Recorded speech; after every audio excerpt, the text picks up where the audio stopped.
जय हिंद फ्रेंड्स, एक बार फिर से स्वागत है त्रिहम सिविल स्टडी ग्रुप की तरफ से। आज के इस वीडियो में आर्थिक समीक्षा 2020-21 के कुछ महत्वपूर्ण प्रश्नों को संकलित किया गया है, तो चलिए देख लेते हैं। आर्थिक समीक्षा 2020-21 को किसकी अनुमति मिलने के बाद संसद के दोनों सदनों के समक्ष रखा गया? तो वित्त मंत्री, ये अनुमति जो भी देता है वो वित्त मंत्री होता है। वित्त मंत्री निर्मला सीतारमण जी की अनुमति के बाद ये दोनों सदनों के समक्ष रखा गया। अगर हम पहली बार आर्थिक समीक्षा की बात करें कि कब ये पहली बार जारी करी गई थी, तो वर्ष 1950-51 में इसको पहली बार जारी किया गया था। अगला प्रश्न है, आर्थिक समीक्षा 2020-21 को कितने खंडों में प्रकाशित किया गया? तो आर्थिक समीक्षा 2020-21 को 2 खंडों में प्रकाशित किया गया है।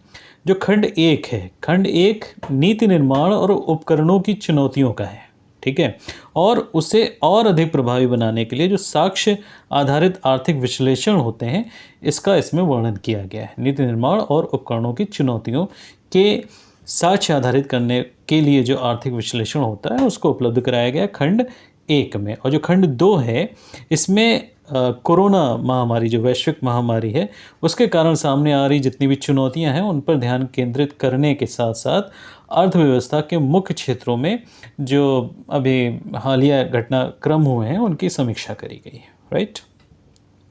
अगला प्रश्न है, आर्थिक समीक्षा 2020-21 के अनुसार वित्तीय वर्ष 2020-21 की पहली तिमाही में अर्थव्यवस्था में जो संकुचन की दर थी वो थी -23.9%। -23.9%। तो पहली तिमाही में 23.9% का संकुचन हुआ और अर्थव्यवस्था में जो गिरावट आई वो वी आकार के सुधार के कारण थोड़ी सी निपटी, है ना। इस वजह से ये जो -23.9% था वो घट के 7.5% तक ही रह गया। ये वी आकार के जो सुधार होते हैं अर्थव्यवस्था में, जो अर्थव्यवस्था का हम लोगों को वीडियो पढ़ा उसमें इस तरह के जितने भी सुधार हैं उनका डिस्कशन किया जा चुका है। तो अधिक जानकारी के लिए आप उस वीडियो को विजिट कर सकते हैं, उसका लिंक डिस्क्रिप्शन बॉक्स में दे दिया जाएगा। तो 7.5% की ही गिरावट आई। अगला प्रश्न देखते हैं हम लोग। आर्थिक समीक्षा 2020-21 के अनुसार वर्ष 1960-61 के बाद से वर्तमान समय तक भारतीय अर्थव्यवस्था में, जैसे अभी हम लोगों ने देखा कि ऋणात्मक वृद्धि थी, तो ऋणात्मक वृद्धि कुल कितनी बार तक दर्ज करी गई? तो इसका आंसर है 4 बार तक। अब तक 4 बार ऐसा हो चुका है कि जो अर्थव्यवस्था में वृद्धि है वो ऋणात्मक हुई है। पहली बार हुई थी जब भारत और पाकिस्तान का युद्ध हुआ था 1965-66 में। उसके बाद जो दूसरा युद्ध होता है भारत और पाकिस्तान का 1971-72 में। 1979-80 में राजनीतिक अस्थिरता और सूखा आदि पड़ने के कारण तीसरी बार ऋणात्मक वृद्धि हुई और चौथी बार कोविड-19 के कारण सन 2020-21 के सत्र में ऋणात्मक वृद्धि दर्ज करी गई। तो कुल कितने बार? 4 बार। अगला प्रश्न है, आर्थिक समीक्षा 2020-21 में विश्व बैंक और IMF के आंकड़ों का प्रयोग किया गया है। विश्व बैंक और IMF के अनुसार विश्व अर्थव्यवस्था क्रमशः कितने प्रतिशत की गिरावट वर्ष 2020 में दर्ज करी गई? ठीक है, विश्व बैंक के अनुसार कितनी दर्ज करी गई? 4.3% और IMF के अनुसार दर्ज करी गई 3.5% की गिरावट वर्ष 2020 में। आर्थिक समीक्षा 2020-21 में जो मूल उद्योगों के अनुसार उत्पादन लागत पर जो वास्तविक सकल मूल्यवर्धन होता है, यानी कि RGVA, है ना, तो इसमें कृषि वानिकी और मत्स्य उद्योग, खनन और उत्खनन की वार्षिक वृद्धि दर कितनी थी? तो जो पहला अग्रिम अनुमान था उसके अनुसार इन सारी चीज़ों में कृषि वानिकी, मत्स्य उद्योग, खनन उत्खनन में जो वार्षिक वृद्धि दर थी वो 0.9% थी। तो चलिए RGVA हम वर्तमान कीमतों पे देख लेते हैं। ये प्रथम अनुमान की दृष्टि पर है। जो कृषि वानिकी, मत्स्य उद्योग, खनन उत्खनन है उसमें 0.9%, जबकि विनिर्माण, निर्माण, बिजली, गैस तथा जलापूर्ति में -9.3%, -9.3%। व्यापार, होटल, परिवहन और संचार की बात करें तो -21.4%। वित्त पोषण, बीमा, स्थावर संपदा और कारोबारी सेवाओं की बात करें तो -0.8%। सामुदायिक, सामाजिक, वैयक्तिक सेवाओं की बात करें तो -3.7%। बात करें अगर उत्पादन लागत पर सकल मूल्यवर्धन का तो -7.2%। तो ये सब दरें थी प्रथम अनुमान के अनुसार। अगला प्रश्न देख लेते हैं। आर्थिक समीक्षा 2020-21 के अनुसार वर्ष 2018-19 में जो सकल घरेलू बचत चालू बाजार की कीमतों पर जीडीपी के परसेंट का कितना था, जीडीपी परसेंट का कितना रूप था? तो 30.1% था। कितना था? 30.1%। ठीक है। अगर हम वर्तमान कीमतों पर देखें, वर्तमान कीमतों पर सकल घरेलू बचत जीडीपी के प्रतिशत का रूप देखें तो ये 2011-12 की श्रृंखला पर आधारित है ना। क्या है? घरेलू क्षेत्र में 18.2%, ये 18.2% जीडीपी के परसेंट के रूप में। निजी कॉर्पोरेट क्षेत्र में देखें तो 10.4% और सरकारी क्षेत्र में देखें तो 1.5%, 1.5%। ठीक है। और तीनों का अगर हम योग कर लें यानी सकल घरेलू बचत हमारी कितनी आ जाएगी, इन तीनों का योग 30.1%। अगला प्रश्न है। आर्थिक समीक्षा 2020-21 के अनुसार वर्ष 2019-20 चतुर्थ अग्रिम अनुमान में कुल कितना खाद्यान्न उत्पादन हुआ? तो कुल खाद्यान्न उत्पादन जो हुआ चतुर्थ अग्रिम अनुमान में 296.7 मिलियन टन का हुआ, 296.7 मिलियन टन का। अगर कृषि फसलों के बारे में बात करें तो चतुर्थ अग्रिम अनुमान जो है खरीफ की बात करें तो 1434 मिलियन टन खाद्यान्न जो है उत्पन्न किया गया, जिसमें अनाज भी है, मोटे अनाज भी हैं और दालें भी हैं। रबी की बात करी जाए तो 153.3 मिलियन टन खाद्यान्न उत्पन्न हुआ, जिसमें अनाज, मोटे अनाज और दालें हैं। और दालों की सिर्फ दाल की बात करें तो 23.2 मिलियन टन। चावल की बात करें तो 118.4 मिलियन टन। गेहूं की अगर बात करते हैं तो 1074 मिलियन टन। तिलहन जो है वो 33.4 मिलियन टन ये उपज है। आर्थिक समीक्षा 2020-21 के अनुसार 21 मई 2020 तक के आंकड़ों में वर्ष 2020 में दालों की जो प्रति व्यक्ति निवल उपलब्ध मात्रा थी, टोटल प्रति व्यक्ति निवल उपलब्ध मात्रा कितनी थी? 47.9 ग्राम प्रतिदिन। अगर हम प्रति व्यक्ति निवल उपलब्ध मात्रा देखें 21 मई 2020 तक के जो रिपोर्ट्स हैं उसके अनुसार, तो चावल की उपलब्धता 201.2 ग्राम प्रतिदिन की थी, वहीं गेहूं की 177.7 ग्राम प्रतिदिन की थी, जबकि खाद्यान्न की टोटल खाद्यान्न की बात करें तो 512.5 ग्राम प्रतिदिन की उपलब्धता थी। अगर हम प्रति व्यक्ति उपलब्धता की बात करें, है ना, कि कुछ और वस्तुओं की, कुछ और महत्वपूर्ण वस्तुएं 2019-20 में, तो जो खाद्य तेल था 19.2 किलोग्राम, वनस्पति तेल 0.62 किलोग्राम, चीनी 18.8 किलोग्राम, चाय 850 ग्राम और कॉफ़ी 100 ग्राम। कॉफ़ी कितना रहेगा? 100 ग्राम। राइट। अगला प्रश्न है। आर्थिक समीक्षा 2020-21 के अनुसार वर्ष 2019-20 में चावल का सबसे बड़ा उत्पादक राज्य कौन था? तो चावल का सबसे बड़ा उत्पादक राज्य कौन था? पश्चिम बंगाल। तो चलिए इसमें हम लोग फसलों के 3 बड़े उत्पादक राज्य देख लेते हैं। 2019-20 में कुछ महत्वपूर्ण फसलें ले लेते हैं। चावल की बात करें तो नंबर 1 पे पश्चिम बंगाल, नंबर 2 पे उत्तर प्रदेश, नंबर 3 पे पंजाब। वहीं अगर हम गेहूं की बात करते हैं तो नंबर 1 पर उत्तर प्रदेश, नंबर 2 पे मध्य प्रदेश और नंबर 3 पर पंजाब। मक्के की बात करते हैं अगर मक्का की, तो नंबर 1 पर कर्नाटक, नंबर 2 पे मध्य प्रदेश और नंबर 3 पर तेलंगाना। मोटे अनाज के बारे में देखा जाए तो पहला स्थान राजस्थान का है, दूसरा कर्नाटक का है, जबकि तीसरे पर मध्य प्रदेश है। अरहर की दाल, तूर की दाल जिसको कहीं कहीं कहते हैं, तो उसमें अगर पहला स्थान हम देखें तो कर्नाटका का है, दूसरा स्थान महाराष्ट्र का है और तीसरा उत्तर प्रदेश का है। चने की बात कर लेते हैं तो चने में नंबर 1 पर राजस्थान है, नंबर 2 पे महाराष्ट्र है, नंबर 3 पे मध्य प्रदेश है। जबकि अगर कुल दालों की बात करी जाए तो कुल दालों में पहला स्थान राजस्थान का है, दूसरा महाराष्ट्र का है और तीसरा मध्य प्रदेश का है। रेपसीड तथा सरसों उत्पादन में पहले स्थान पे राजस्थान है, दूसरे पे हरियाणा है और तीसरे पे उत्तर प्रदेश है। गन्ने की बात करें तो हमेशा की तरह नंबर 1 पर उत्तर प्रदेश, नंबर 2 पे महाराष्ट्र और नंबर 3 पे कर्नाटक। जबकि कपास के उत्पादन में पहला स्थान आज भी गुजरात का है, दूसरा महाराष्ट्र का है और तीसरा स्थान महाराष्ट्र का है, दूसरा स्थान तेलंगाना का है। कपास के क्षेत्र में पहला गुजरात, दूसरा तेलंगाना और तीसरा महाराष्ट्र। ओके। अगला प्रश्न है। आर्थिक समीक्षा 2020-21 के अनुसार वर्ष 2019-20 में दूध का कितना उत्पादन हुआ? तो 198.4 मिलियन टन, ये अनंतम आंकड़े हैं। इतना दूध का उत्पादन हुआ। इसके साथ ही कुछ और खाद्य पदार्थ देख लेते हैं। मछली 2019-20 में 14,70,000 टन, यानी अंतिम आंकड़े हैं, इतना उत्पादन हुआ, जबकि 1,14,419 जो मिलियन टन है वो किसका उत्पादन होता है? अंडों का। ठीक है, इतनी संख्या में होता है, अनंतिम आंकड़े हैं ये। आर्थिक समीक्षा 2020-21 के आंकड़ों के अनुसार वर्ष 2020-21 में कृषि और संबंधित वस्तुओं के निर्यात में, यहाँ बात किसकी हो रही है? निर्यात की।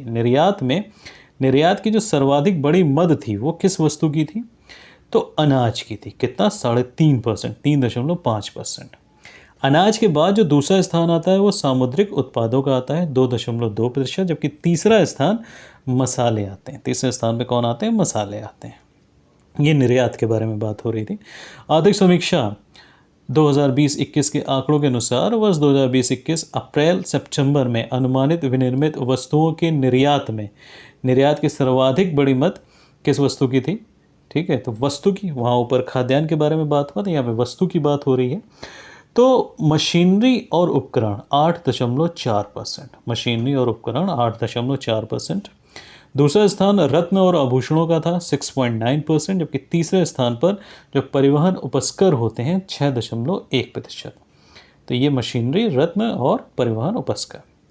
अगला प्रश्न है, 16 जनवरी 2021 को प्रधानमंत्री नरेंद्र मोदी ने स्टार्टअप इंडिया इंटरनेशनल सम्मेलन जो प्रारंभ हुआ था उसमें अपने संबोधन में स्टार्टअप इंडिया सीड फंड की घोषणा करी। तो ये जो स्टार्टअप इंडिया सीड फंड था ये 1,000 करोड़ रुपए का था। कितना? इसका जो फंडिंग है वो 1,000 करोड़ रुपए की है। 16 जनवरी 2021 को पेट्रोलियम एवं प्राकृतिक गैस मंत्रालय के अधीन आने वाले पेट्रोलियम संरक्षण अनुसंधान एसोसिएशन PCRA, पेट्रोलियम संरक्षण अनुसंधान एसोसिएशन कौन? PCRA ने बढ़ते कार्बन फुटप्रिंट के प्रतिकूल स्वास्थ्य और पर्यावरणगत प्रभावों को रेखांकित करते हुए, कार्बन फुटप्रिंट के प्रतिकूल स्वास्थ्य और पर्यावरणगत प्रभावों को रेखांकित करते हुए एक कार्यक्रम का शुभारंभ किया, एक अभियान का शुभारंभ किया जो 1 महीने तक लगभग चला। इसे कहा जाता है सक्षम अभियान। इसे क्या कहा जाएगा? सक्षम अभियान चला। ये संपूर्ण भारत में जो चलने में सक्षम अभियान, ये संपूर्ण भारत में चलेगा। जो स्वच्छ ईंधन होता है ना, तो स्वच्छ ईंधन को अपनाने पर ये केंद्रित रहेगा, स्वच्छ ईंधन को अपनाने पर केंद्रित रहेगा। अगला प्रश्न है, 16 जनवरी 2021 को भारतीय रेलवे ने बोगियों के आवंटन और लौह अयस्क की ढुलाई का नियमन करने वाली लौह अयस्क नीति, इंपॉर्टेंट यहाँ से ये क्वेश्चन भी बन जाएगा, लौह अयस्क नीति को कब घोषित किया गया? तो 16 जनवरी 2021 को इसकी घोषणा करी गई है। और ये नीति किस तिथि से प्रभावी होगी? तो 10 फरवरी 2021 से ये प्रभाव में आ जाएगी। इस नीति का उद्देश्य क्या है? जो ग्राहक हैं उनकी वर्तमान आवश्यकताओं को पूरा करना, और जो इस समय इतनी प्रतिस्पर्धा चल रही है तो इस दौर में इस्पात उद्योग को माल ढुलाई से जुड़ी सभी सहूलियतें प्रोवाइड कराना, ये मेन इसका उद्देश्य है।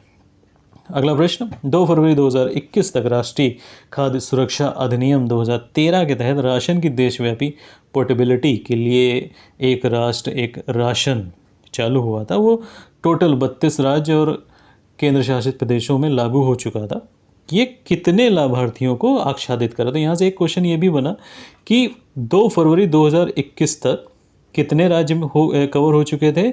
32 राज्य कवर हो चुके थे। 32 राज्य और केंद्र शासित दोनों मिलाकर कवर हो चुके थे, और 69 करोड़ लाभार्थियों को ये लाभान्वित कर रहा है। ठीक है, तो ये जो आबादी है 69 करोड़ की, ये राष्ट्रीय खाद्य सुरक्षा अधिनियम 2013 के जो लाभार्थी हैं उनकी संख्या का 86% है। अगला प्रश्न, 15 जनवरी 2021 को कौशल विकास एवं उद्यमिता मंत्रालय की अगुवाई वाले PMKVY यानी कि प्रधानमंत्री कौशल विकास योजना का 3rd चरण 3.0 का शुभारंभ हुआ। कितने जिलों में? 600 जिलों में। कितने जिलों में? देश के 600 जिलों में। और ये इस 3.0 में, PMKVY 3.0 में 948.90 करोड़ रुपए के परिव्यय के साथ 2020-21 की योजना अवधि के दौरान 4 लाख, कितने? 4 लाख उम्मीदवारों को प्रशिक्षण देने की परिकल्पना व्यक्त करी गई है। और इस प्रशिक्षण की जो परिकल्पना है उसके अंतर्गत 300 से अधिक कौशल विकास के कोर्स संचालित किए जाएंगे। राइट, अगला प्रश्न देख लेते हैं। 11 जनवरी 2021 को रिजर्व बैंक ऑफ इंडिया ने 22वीं, कितनी? 22वीं वित्तीय स्थिरता रिपोर्ट जारी करी। इसमें जो अनुसूचित वाणिज्यिक बैंकों के सकल गैर निष्पादित परिसंपत्तियाँ यानी कि जो GNPA होता है में सितंबर 2020 में 7.5% की वृद्धि हुई। सितंबर 2020 में 7.5% की वृद्धि हुई, तो वो सितंबर 2021 में कितनी होगी, इसकी क्या संभावना है? तो इसका आंसर है 13.5%। पिछले साल के सापेक्ष 6% बढ़कर 13.5%। अनुसूचित वाणिज्यिक बैंकों का जो CRAR है वो कितना है? 14.7%। ये मार्च 2020 से किया गया है।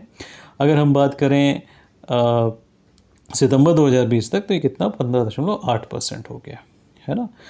14.7% मार्च 2020 से और 15.8% सितंबर 2020 तक। अनुसूचित वाणिज्यिक बैंकों का GNPA देखें तो GNPA 8.4% मार्च 2020 से 7.5% हो गया सितंबर 2020 तक। इस रिपोर्ट में क्या किया गया? जो NPA और GNPA हैं उनके लगातार कम होते आंकड़ों को दिखाया गया। 12 जनवरी 2021 को जो वाणिज्य और उद्योग मंत्रालय है उसने नई विदेश व्यापार नीति 2021 से 26 ये लागू करी है। 2021 से 26, ठीक है। तो इसकी घोषणा करी 1 अप्रैल 2021 को। इंपॉर्टेंट प्रश्न। तो ये जो नई विदेशी व्यापार नीति 2020-2025 को, तो इसको कब चालू किया जाना था? 2020 को करना था, लेकिन अब कोविड के कारण ये हो नहीं पाया, इसीलिए इसको 1 साल बढ़ा दिया गया। यहाँ पे क्या कर दिया गया? 2026 कर दिया गया, यहाँ 2021 कर दिया गया। 1 अप्रैल 2021 से ये चालू हो जाएगी। इस नई नीति का नाम नई विदेश व्यापार नीति 2021-26 है। 7 जनवरी 2021 को भारत की 7वीं व्यापार नीति समीक्षा विश्व व्यापार संगठन द्वारा शुरू करी गई। इससे पहले तो 7वीं कब शुरू करी गई? 7 जनवरी 2021 को। इससे पहले जो 6ठी व्यापार नीतिक समीक्षा थी वो कब शुरू हुई थी? 2015 में। कब हुई थी? 2015 में, राइट। 7 जनवरी 2021 को जो मंत्रिमंडल मामलों की जो समिति है ना, तो उसके औद्योगिक विकास के लिए उद्योग आंतरिक व्यापार संवर्धन विभाग के केंद्रीय क्षेत्र की योजना पर कितने करोड़ रुपए परिव्यय की अनुमति प्रदान करी गई है? अगला प्रश्न है। तो 28,400 करोड़ रुपए की, ठीक है, 28,400 करोड़ रुपए के कुल परिव्यय की योजना जारी करी गई है और इसके लिए जो समय रखा गया है 2037 तक रखा गया है। सन 2037 तक इसको रखा गया है। अगला प्रश्न है। 6 जनवरी 2021 को केंद्रीय मंत्रिमंडल ने भारत और जापान के किस क्षेत्र के संबंध में सहभागिता से जुड़े समझौता ज्ञापन पर हस्ताक्षर को मंजूरी दी? तो निर्दिष्ट कुशल कामगारों के संबंध में, ठीक है, निर्दिष्ट कुशल कामगारों के संबंध में ये जापान में 14 निर्दिष्ट क्षेत्रों में काम करने के लिए ऐसे कुशल भारतीय कामगारों को भेजा जाएगा, है ना। कैसे होंगे? तो इस क्षेत्र में किया गया निर्दिष्ट कुशल कामगारों के संबंध में। कहाँ भेजे जाएंगे? जापान में। कितने क्षेत्रों में? 14 क्षेत्रों में जो कुशल होंगे, है ना, और उन्होंने अनिवार्य जो कुशलता प्राप्त कर ली है ऐसे लोग। 5 जनवरी 2021 को अगला प्रश्न है। विश्व बैंक ने पश्चिम बंगाल में जन भागों के सुधार के लिए भारत सरकार के साथ कितने करोड़ डॉलर की परियोजना पर हस्ताक्षर किए? तो 10.5 करोड़ डॉलर के समझौते पर हस्ताक्षर किए। इसमें जो कोलकाता महानगर क्षेत्र है यानी KMA, उसके साथ साथ दक्षिण पश्चिम बंगाल के 5 सबसे ज़्यादा आबादी वाले ज़िलों को शामिल किया जाएगा। और ये आबादी वाले ज़िले लगभग 3 करोड़ की आबादी या पश्चिम बंगाल की 1/3 आबादी वहाँ पर निवास करती है, ऐसे ज़िलों को लिया जाएगा। 4 जनवरी 2021 को उत्तर प्रदेश सरकार ने नोएडा प्राधिकरण के कितने क्षेत्रफल पर न्यू नोएडा योजना, जैसे न्यू कानपुर सिटी योजना चलती है, उसी तरीके से न्यू नोएडा योजना तैयार हुई है, तो वो क्या है? 20,000 हेक्टेयर क्षेत्रफल पे। कितने क्षेत्रफल पर? 20,000 हेक्टेयर क्षेत्रफल पर, ठीक है। और ये जो 20,000 हेक्टेयर भूमि है ये आपकी ग्रेटर नोएडा और बुलंदशहर के बीच में है। फरवरी 2021 में GST से कुल कितने करोड़ रुपए का राजस्व संग्रह किया गया? तो 1,13,143 करोड़ रुपए का, 1,13,143 करोड़ रुपए का 113143 करोड़ रुपीस का GST संग्रह हुआ, ठीक है। दिसंबर 2020 से लगातार 3 माह से ये 1 लाख करोड़ से अधिक रहा है GST संग्रह। जनवरी 2021 में भारत सरकार तथा ADB जो एशियाई विकास बैंक है उसने कितने मिलियन डॉलर का ऋण समझौता असम में, कहाँ पर? असम में विद्युत उत्पादन बढ़ाने के लिए किया? तो 231 मिलियन डॉलर्स का, 231 मिलियन डॉलर्स का। जनवरी 2021 में ही भारत सरकार और एडीबी में एक और हुआ, कितने मिलियन डॉलर की परियोजना तत्परता वित्त पोषण पीआरएफ पर हस्ताक्षर किए? तो 10 मिलियन डॉलर पे। कितने पे? 10 मिलियन डॉलर पर। जो ये परियोजना तत्परता वित्त पोषण है, इसमें क्या क्या ऊपर देखा था हम लोगों ने असम के लिए, यहाँ पर क्या है हिमाचल में। हिमाचल में जो फल और सब्जियों की खेती सहित जो उपोष्ण कटिबंधीय बागवानी है उसके विकास में इस 10 मिलियन डॉलर से मदद करी जाएगी। 1 जनवरी 2021 को सेबी ने रिलायंस पेट्रोलियम लिमिटेड की प्रतिभूतियों के व्यापार में उचित हेरफेर के लिए जो रिलायंस इंडस्ट्रीज लिमिटेड और उसके अध्यक्ष और प्रबंध निदेशक मुकेश अंबानी हैं उन पर जुर्माना लगाया। कितने रुपए का? 40 करोड़ रुपए का जुर्माना लगाया, जिसमें 25 करोड़ रिलायंस इंडस्ट्रीज़ को देने पड़े और 15 करोड़ रुपए मुकेश अंबानी को देने पड़े। इनके ऊपर लगा था। 31 दिसंबर 2020 को भारत सरकार और एशियाई विकास बैंक ने विद्युत वितरण व्यवस्था को सुदृढ़ करने के लिए कितने मिलियन डॉलर का समझौता किया? तो 100 मिलियन डॉलर्स का।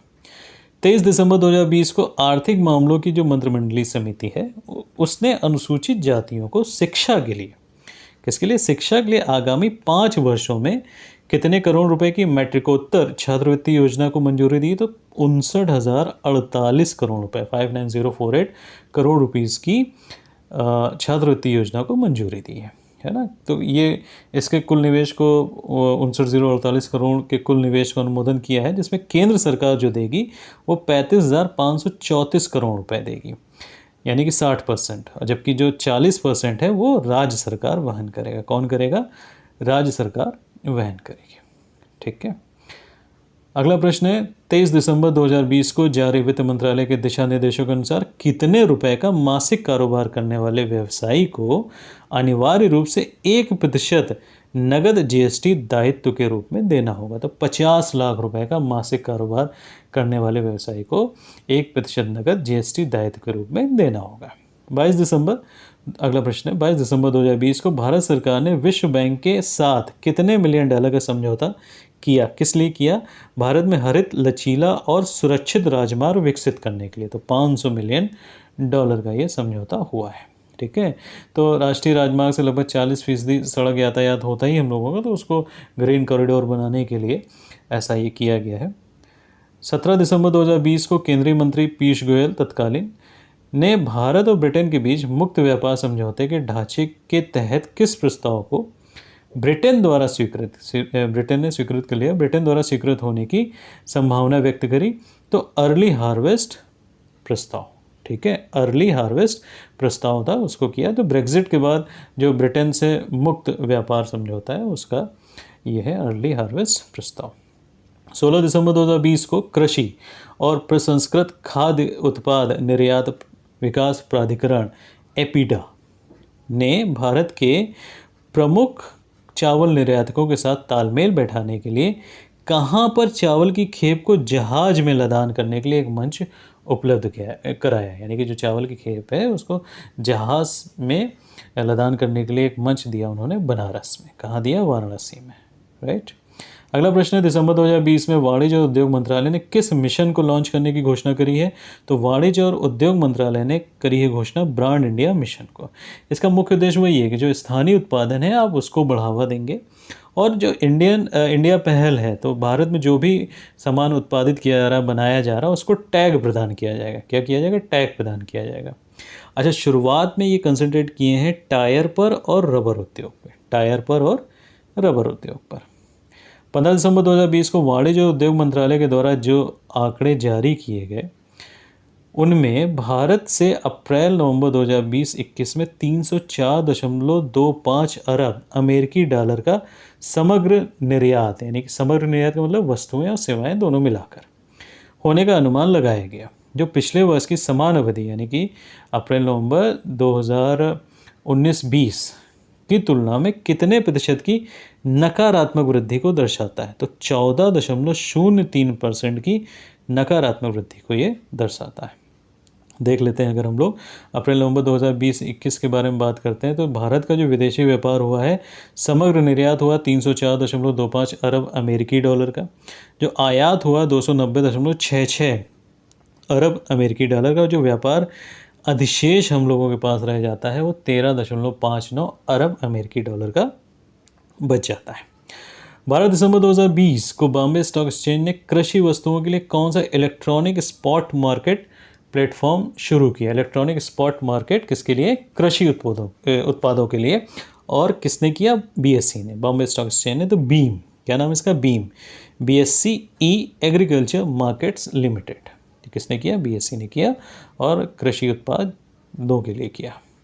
12 दिसंबर 2020 को आयात निर्यात बैंक जो एग्जिम बैंक है, उन्होंने भारत सरकार की सहमति से उज्बेकिस्तान में, कहाँ पर? उज्बेकिस्तान में कितने मिलियन डॉलर की लाइन ऑफ क्रेडिट का विस्तार किया है? तो 448 मिलियन डॉलर की लाइन ऑफ क्रेडिट का विस्तार किया है। ठीक है। अगला प्रश्न है, दिसंबर 2020 में वाणिज्य मंत्रालय ने किन वस्तुओं को क्वालिटी कंट्रोल ऑर्डर से बाहर कर दिया है? तो क्वालिटी कंट्रोल ऑर्डर से बाहर कर दी गई वस्तुएं हैं हस्तशिल्प और जो जीआई टैग प्राप्त खिलौने हैं उनको बाहर कर दिया गया है इससे। ठीक है। 11 दिसंबर 2020 को जारी वित्त मंत्रालय की विज्ञप्ति के अनुसार emergency credit line guarantee scheme, emergency credit line guarantee scheme के तहत 81 लाख, कितने? 81 लाख खातों को बैंकों द्वारा ऋण दिया गया। कुल कितने का? तो 2,05,563 करोड़ रुपए का, 2,05,563 205563 करोड़ रुपीस का ऋण उपलब्ध कराया गया। 9 दिसंबर 2020 को केंद्रीय मंत्रिमंडल ने भारत की किस संस्थान को लग्जमबर्ग के साथ, किसके साथ? लग्जमबर्ग के साथ क्रॉस बॉर्डर प्रतिभूत नियमन के लिए अपनी सहमति प्रदान करी? तो सेबी को करी। किसको करी? सेबी को करी। 9 दिसंबर 2020 को जो आत्मनिर्भर भारत पैकेज 3.0 के अंतर्गत केंद्रीय मंत्रिमंडल ने आत्मनिर्भर भारत रोजगार योजना के लिए, आत्मनिर्भर भारत रोजगार योजना के लिए कितना रुपया व्यय की अनुमति प्रदान करी? तो वर्ष अवधि देख लेते हैं, 2020 से 2023 तक की अवधि के लिए 22,810 करोड़ रुपए, ये इन 3 सालों की अवधि के लिए दिया गया। वर्तमान वित्त वर्ष की बात करें तो 1584 करोड़ रुपए इस वित्त वर्ष के लिए। 8 दिसंबर 2020 को क्रेडिट रेटिंग एजेंसी फिच ने भारत की जो जीडीपी वृद्धि दर है उसको कितने % पे रखा है? 2020-21 के लिए 9.4% पर। 2 दिसंबर 2020 को बैंक एडीबी और भारत ने पश्चिम बंगाल में सार्वजनिक वित्त सुधारों के संदर्भ में डिजिटल प्लेटफॉर्मों को बढ़ावा देने के लिए, अभी एडीबी ने और पश्चिम बंगाल में, ठीक है, तो कितने मिलियन डॉलर का ऋण? 50 मिलियन डॉलर का ऋण इस पर हस्ताक्षर किए। 1 दिसंबर 2020 को भारत ने एडीबी के साथ मेघालय के लिए, मेघालय के बिजली वितरण क्षेत्र को मजबूत करने के लिए 132.8 मिलियन डॉलर के ऋण पर हस्ताक्षर किए। मेघालय के बिजली वितरण क्षेत्र के लिए एडीबी के साथ भारत ने। 24 नवंबर 2020 को नरेंद्र सिंह तोमर जो कृषि मंत्री, उन्होंने पंजाब के फगवाड़ा में, कहाँ पर? फगवाड़ा कहाँ का? पंजाब का, वर्चुअल तरीके से मेगा पार्क का उद्घाटन किया। जो इस मेगा फूड पार्क है उसकी लागत है 107.83 करोड़ रुपए। तो इस तरीके से देश में कुल कितने मेगा फूड पार्क की स्थापना करी गई है? 39 इतने मेगा फूड पार्क की स्थापना करी गई, जिसमें कार्यरत कितने हैं? 22 कार्यरत हैं। अगर देश के पहले मेगा पार्क की स्थापना की मंजूरी देखी जाए तो वो मिली थी 30 मार्च 2009 को। ठीक है। कहाँ करी गई थी? चित्तूर में। चित्तूर कहाँ है? आंध्र प्रदेश। ये पहला मेगा फूड पार्क, राइट। अगला प्रश्न है, 20 नवंबर 2020 को मध्य प्रदेश सरकार ने कितने जंगल उत्पादों का न्यूनतम समर्थन मूल्य निर्धारित किया? जंगल उत्पादों का, तो 32 सूक्ष्म जंगल उत्पादों का न्यूनतम समर्थन मूल्य निर्धारित किया। इनमें गिलोय है, कालमेघ है, जामुन है, इन सब के बीज शामिल है। नवंबर 2020 में कर्नाटक सरकार ने वर्ष 2025 तक बायो इकोनॉमी यानी कि बायोटेक्नोलॉजी पर आधारित जो है उस पर बनाने का लक्ष्य कितना रखा है? ये कितने बिलियन डॉलर होने की संभावना है? यानी 2025 तक इन्होंने बायो इकोनॉमी बनाने का लक्ष्य रखा है, तो कितने बिलियन डॉलर की ये रहेगा, इसकी संभावना व्यक्त करी गई? तो 50 बिलियन डॉलर की। ठीक है। अगर इस समय हम आधार कीमत देखें, कर्नाटक बायोटेक्नोलॉजी अर्थव्यवस्था की आधार कीमत देखें तो 22.6 बिलियन डॉलर है। 50 बिलियन डॉलर का ध्येय लक्ष्य। 11 नवंबर 2020 को गुजरात सरकार, किसने? गुजरात सरकार ने विश्व का सबसे बड़ा खिलौना संग्रहालय बनाने की घोषणा करी है। विश्व का सबसे बड़ा खिलौना संग्रहालय बनाने की घोषणा करी है। 5 वर्ष में ये बनके तैयार होगा। लागत आएगी 1500 करोड़ रुपए। कितनी आएगी? 1500 करोड़ रुपए। अक्टूबर 2020 में केंद्र सरकार ने जो विवाद से विश्वास योजना है ना, विवाद से विश्वास योजना है, उसके अंतर्गत भुगतान करने की समय सीमा को बढ़ा दिया था, तीसरी बार बढ़ाया था। तो निर्धारित तिथि रखी गई थी 31 मार्च 2021 और जो डिक्लेरेशन है आप 31 दिसंबर 2020 तक कर सकते थे। 23 अक्टूबर 2020 को गवर्नमेंट ई मार्केट प्लस को यूनिफाइड प्रोक्योरमेंट सिस्टम के निर्माण के लिए किस पोर्टल के साथ मिला दिया गया है? तो central public procurement portal CPPP, इसके साथ इसको मर्ज कर दिया गया है। 15 अक्टूबर 2020 को जो केंद्रीय शिक्षा मंत्री रमेश पोखरियाल निशंक, उन्होंने पूर्व राष्ट्रपति और वैज्ञानिक स्वर्गीय डॉक्टर APJ अबुल कलाम की 89th जयंती पे, 89वीं जयंती पर कपिला का शुभारंभ किया है। तो ये कपिला क्या है? KAPILA, Kapila. It's Kalam programme for intellectual property literacy and awareness campaign, ये फुल फॉर्म है कपिला का। अच्छा, 15 जो अक्टूबर है यानी जो जयंती मनाई जाती है अबुल कलाम जी की, तो पूरे विश्व में किस लिए फेमस है? ये विश्व विद्यार्थी दिवस के लिए फेमस है। ठीक है। 29 अक्टूबर 2020 को यूके इंडिया बिजनेस काउंसिल द्वारा doing business in India report 2020 जारी करी गई है। Doing business in India report 2020 जारी करी गई है। इसके अनुसार लगातार तीसरे वर्ष कौन सा राज्य शीर्ष पर बना हुआ है? कौन सा राज्य शीर्ष पर बना हुआ है? तो आंसर है हमारा महाराष्ट्र। आंसर है महाराष्ट्र। वर्ष 2015 में डूइंग बिजनेस, अगर 2015 की बात करिए तो पहली बार doing business in India report का पहला प्रकाशन हुआ था उस दिन। भारत का जो कारोबार करने का स्कोर है वर्ष 2019 में 2.74 था, जबकि 2020 में कितना हो गया? 2.92 हो गया, कुछ वृद्धि आ गई। अक्टूबर 2020 में चमड़ा क्षेत्र कौशल परिषद ISSC में अपनी सभी सेवाओं में गुणवत्ता आश्वासन को एकीकृत करने के लिए एक एंड्रॉयड ऐप लॉन्च किया है। कौन सा है ये? ये है स्केल। ये ऐप कौन सा है? स्केल। ठीक है, स्केल इंडिया ऐप, यानी skill certification assessment for leather employees India app, ये पूरा ऐप का नाम है। 7 अक्टूबर 2020 को भारत सरकार ने भारतीय state bank portal SBI portal और PM स्वनिधि पोर्टल के बीच में कौन सा प्रोग्राम शुरू किया? तो API। कौन सा किया? API एप्लीकेशन प्रोग्रामिंग इंटरफेस, इसको शुरुआत किया। यहाँ पे गोर्टल लिख दिया, ये गोर्टल नहीं पोर्टल है, टाइपिंग एरर, राइट। तो ये जो PM स्वनिधि योजना है जिसके तहत ये किया गया, PM स्वनिधि योजना क्या योजना है? स्ट्रीट वेंडर्स को आप 10,000 रुपये का ऋण उपलब्ध करा सकते हैं। किसके तहत? आत्मनिर्भर भारत अभियान के तहत। अगला प्रश्न है, सितंबर 2020 में मिनरल एक्सप्लोरेशन कॉर्पोरेशन लिमिटेड ने 16 वर्ष बाद, कितने वर्ष बाद? 16 वर्ष बाद गोल्ड फील्ड अन्वेषण प्रारंभ किया। तो कोलार में किया है ना, तो कोलार में किया, और ये कहाँ है? कर्नाटक में। और आप जानते ही अच्छी तरीके से कि भारत में जो सोने का सबसे बड़ा उत्पादक राज्य है वो कर्नाटक है, और जो कोलार सोने की खान है विश्व की सबसे गहरी खानों में से एक है। 22 सितंबर 2020 को जो जारी खरीफ फसलों का प्रथम अग्रिम अनुमान था, उसके अनुसार खरीफ फसल 2020-21 के दौरान कितने मिलियन टन खाद्यान्न उत्पादन होने का अनुमान है? तो 144.52 मिलियन टन खाद्यान्न उत्पादन होने का अनुमान है। अगर हम सबके बारे में अलग अलग बात करें तो चावल का है 102.36, दाल के लिए 9.31 मिलियन टन, मूंगफली का अनुमानित 9.54 मिलियन टन, सोयाबीन का अनुमानित 13.58 मिलियन टन, 13.58 मिलियन टन, जबकि गन्ने का 399.83 मिलियन टन। अगला प्रश्न है, सितंबर 2020 को जारी रबी विपणन मौसम 2021-22 की सभी अधिदेशित जो रबी के न्यूनतम समर्थन मूल्यों में वृद्धि के प्रस्ताव को मंजूरी दे दी गई। न्यूनतम समर्थन मूल्य में ये वृद्धि है किस आयोग की अनुशंसाओं के अनुरूप है? तो स्वामीनाथन आयोग की अनुशंसाओं के अनुरूप है। अगर हम MSP की बात करें तो देख लेते हैं, यहाँ पर ये 2021-22 की MSP है। गेहूँ की 1975 रुपये, जौ की 1600 रुपये, चने की 5100 रुपये, रेपसीड और सरसों की 4650 रुपये। ठीक है, तो ये है 2021-22 के लिए। जबकि हम अगर पिछले गत वर्ष की बात करें तो 2020-21 में तो गेहूं की थी 1925 रुपये, जो जौ है उसकी थी 1525, चने की थी 4875 रुपये, जो रेपसीड और सरसों था उसकी थी 4425 रुपये। ठीक है, तो ये MSP के बारे में बात होगी। इस तरीके से इस वीडियो में आपने देखा कि सारे इम्पोर्टेंट प्रश्न जो आर्थिक समीक्षा 2020-21 से लिए गए हैं, ये प्रयास किया गया है कि सिर्फ वही प्रश्न लिए जाएं जो परीक्षाओं में आने संभावित हैं।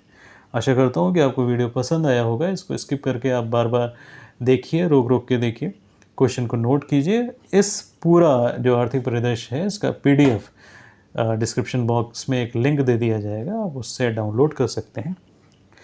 स्वस्थ रहिए। नमस्कार।